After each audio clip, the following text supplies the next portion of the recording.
ఇకపై మీకు ఇష్టమైన ఫేవరెట్ సీరియల్స్ యొక్క ఫుల్ ఎపిసోడ్స్ యూట్యూబ్లో అందుబాటులో ఉండవు. కేవలం సన్నెక్స్లో మాత్రమే ఫ్రీగా చూడొచ్చు.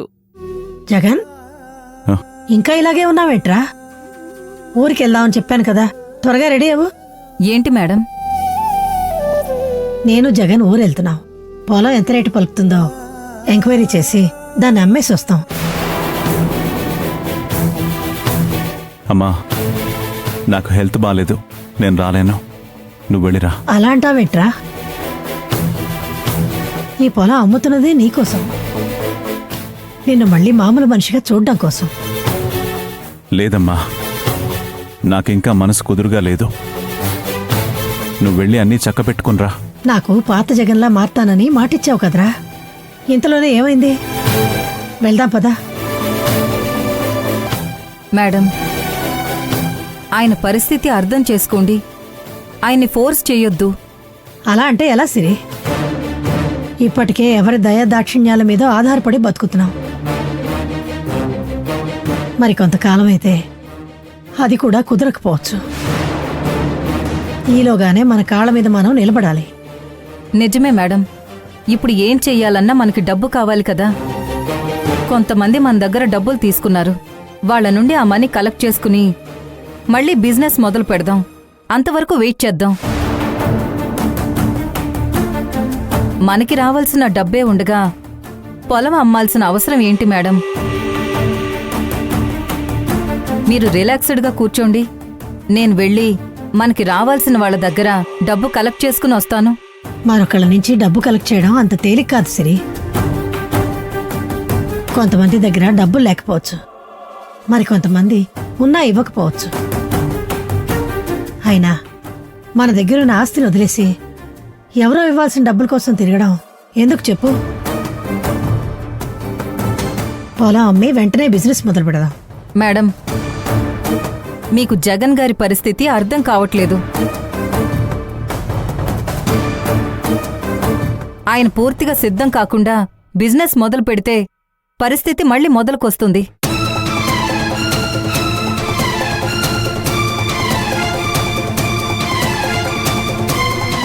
జగన్ వచ్చినా రాకపోయినా నేను నా ప్రయత్నం ఆపను.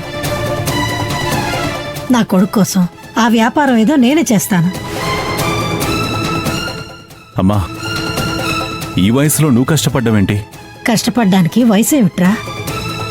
నీ తల్లి పూజ గదికి వంటగదికి మాత్రమే పరిమితం అనుకోకు. మేడం, బిజినెస్ ఆలస్యంగా స్టార్ట్ చేస్తే నష్టమేంటి? మీరెందుకు రిస్క్ తీసుకోవాలనుకుంటున్నారు? నష్టమేంటో నాకు తెలుసు. అయినా బిజినెస్ చేయడం నాకేం కొత్త కాదు. మా వారు ఉన్నప్పుడు బిజినెస్ మొత్తం నేనే చూసేదాన్ని. కొడుకు చేతికి అందొచ్చాక అన్నీ వాడికి అప్పగించి పక్కకు తప్పుకున్నాను. తప్పదనుకుంటే నేనే చేస్తాను. అమ్మా, నేను కూడా వస్తాను, పద. వద్దులేరా, నువ్వు ఇక్కడే ఉండు. నేనే ఊరికెళ్ళి పొలం అమ్మేసి వస్తాను.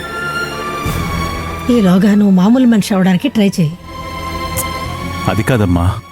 పర్వాలేదురా, నువ్వు కొంతకాలం నీ కూతుర్ని మర్చిపోయి నీ మీదే దృష్టి పెట్టుకో.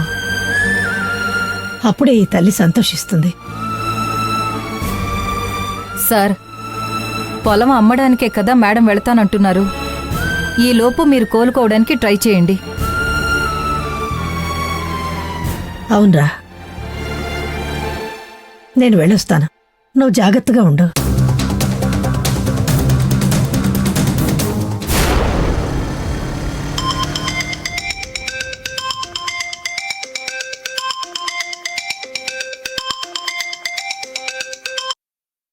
హలో, నీకు ఒక్కసారి చెప్తే సమజైతలేదా? ఎందుకు ఇన్నిసార్లు ఫోన్ చేసి సతాయిస్తున్నావు? మీరు రాంగ్ నంబర్కి కాల్ చేస్తున్నారని చెప్పినా అర్థమైతలేదా? సారీ సార్, మళ్ళీ మీకే వచ్చినట్టుంది. అసలు ఇలా ఎందుకు జరుగుతుందో నాకు కూడా అర్థం కావట్లేదు. మీకు అది అర్థం కానవసరం లేదు.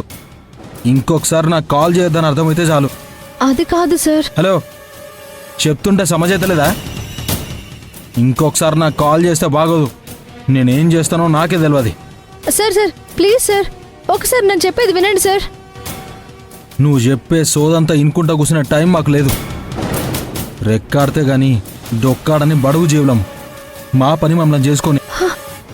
సార్ మీకెంత డబ్బు కావాలంటే అంత నేను ఇస్తాను. నాకు హెల్ప్ చేయండి సార్, ప్లీజ్ సార్. మీరు నాకు పైసలు ఇచ్చేదేంది? అవసరం లేదు. Please sir. Hello hello hello sir, మీకెంత కావాలంటే అంత ఇస్తాను.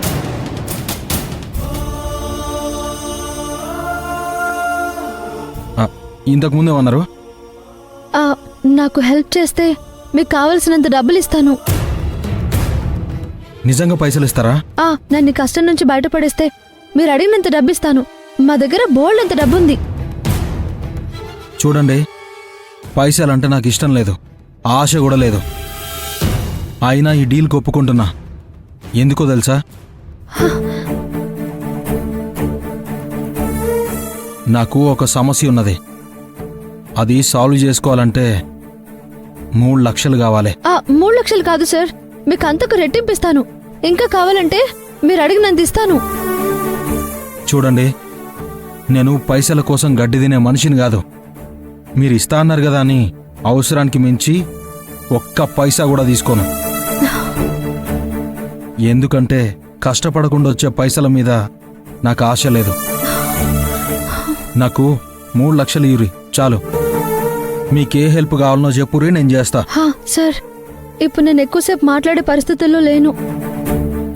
మా ఆయన ఏ క్షణంలో వస్తారో కూడా నాకు తెలియదు. నైట్ ఆయన నిద్రపోయిన తర్వాత కాల్ చేస్తాను. పోనీ ఒక టైం చెప్పురి, నన్ను చేయమంటే నేను చేస్తా. లేదు సార్, మీరు ఫోన్ చేస్తే ఇది కలవదు. నేనే టైం చూసుకుని మీకు చేస్తాను. అట్లనే.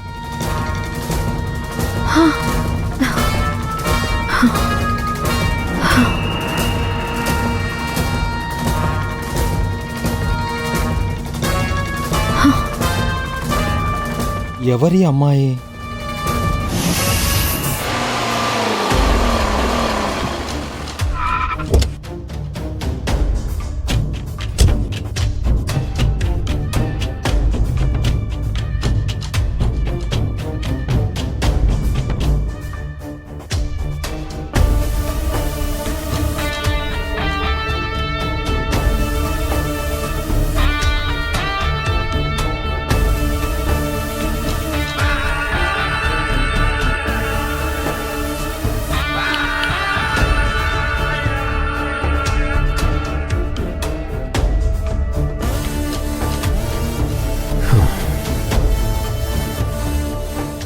ఏమైంది? కరెంట్ లేదా? శ్రవంతి, శ్రవంతి! ఏంటి రిషి? పవర్ పోయి ఎంతసేపు అయింది? ఏమో రిషి, నేను చూసుకోలేదు. కనీసం ఇంట్లో పవర్ పోయిన విషయం కూడా నీకు తెలీదా? ఆ జనరేటర్ బాగు చేయమని రామయ్యకి ఎన్నిసార్లు చెప్పినా ఎలక్ట్రీషియన్ని పంపించట్లేదు. ఉండు, విషయం కనుక్కుంటా.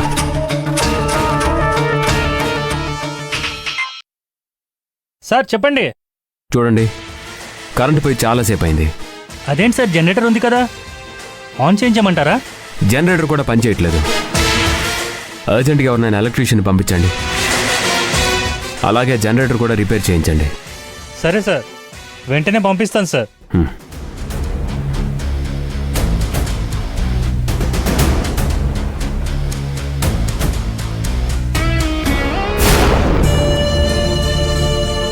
శివుడు, అరే శివుడు! ఏంది పెద్దయ్యా? కొత్తగా ఫామ్ హౌస్లోకి ఒక జంట వచ్చారు కదా. అవును, మొన్ననే కదా కార్ రిపేర్ చేసి వచ్చిన. అరే, ఇప్పుడు అక్కడ కరెంటు పోయిందటరా, ఒకసారి వెళ్ళి రిపేర్ చేసిరా పోరా. నేను ఆడికి ఓన్ పెద్దయ్యా, ఆయనకి మస్తు గోరోజనం ఎక్కువ.